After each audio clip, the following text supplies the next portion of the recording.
In the heart of ancient Egypt, Pharaoh Rameses II, fearing a prophecy that a Hebrew would lead his people to freedom, ordered the death of all firstborn Hebrew boys. One baby, however, escaped this decree, set adrift on the Nile in a basket.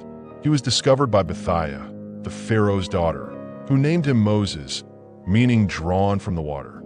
Moses was raised as a prince, the beloved foster son of Pharaoh Seti, excelling as a general and poised to marry the throne princess, Nefertiti. This success bred intense rivalry with Seti's own son, Rameses II. As a young general, Moses impressed the court with his victory over the Nubians, displaying both military prowess and political wisdom.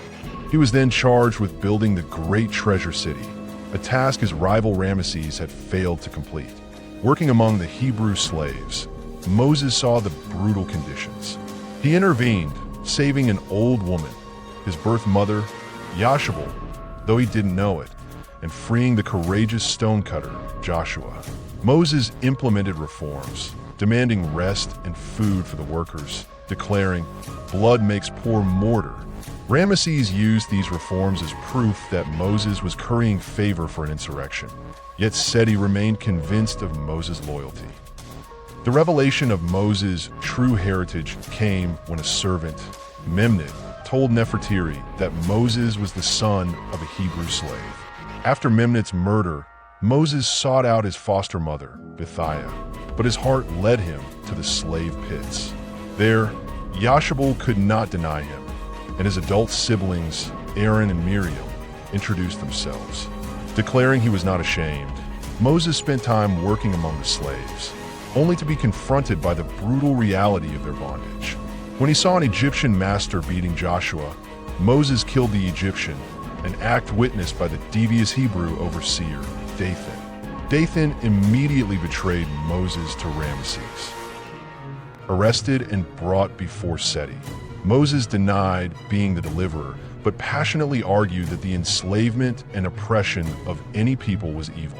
Seti, heartbroken by his foster son's rebellion, ordered Moses' name erased from all records.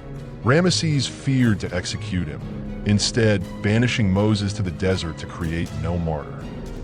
Nearly dying of thirst, Moses found refuge in the land of Midian, saving the 7 daughters of the Bedouin sheik Jethro from bullying Amalekites. He married the eldest, Sephora, and lived as a shepherd. But destiny called when he discovered Joshua, who had escaped the mines and witnessed the burning bush on Mount Sinai. God, naming himself, "I am that I am," charged Moses to return to Egypt and free his chosen people. Back at Pharaoh's court, now Rameses II, Moses demanded the slaves' freedom, turning his staff into a snake to demonstrate God's power. Rameses refused, instead increasing the slaves' labor.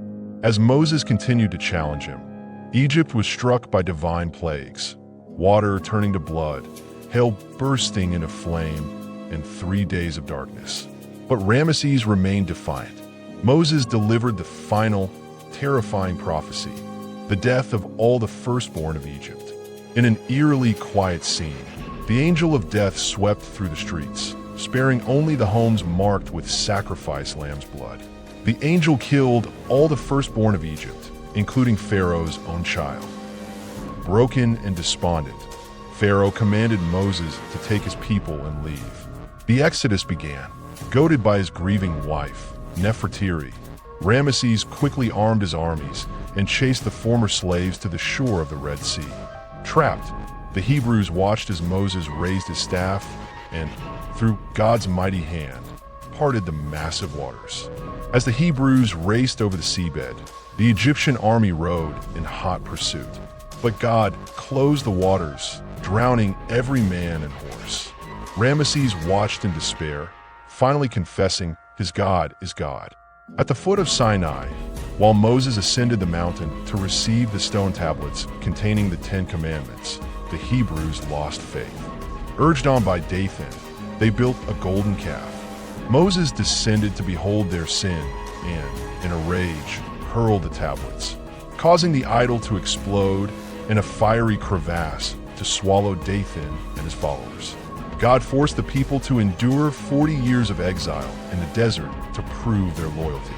Finally, on the eve of entering the Promised Land, an elderly Moses appointed Joshua to succeed him as leader. He said his final goodbyes to his devoted wife, Sephora, and went forth out of Israel to meet his destiny, having completed his work as the deliverer.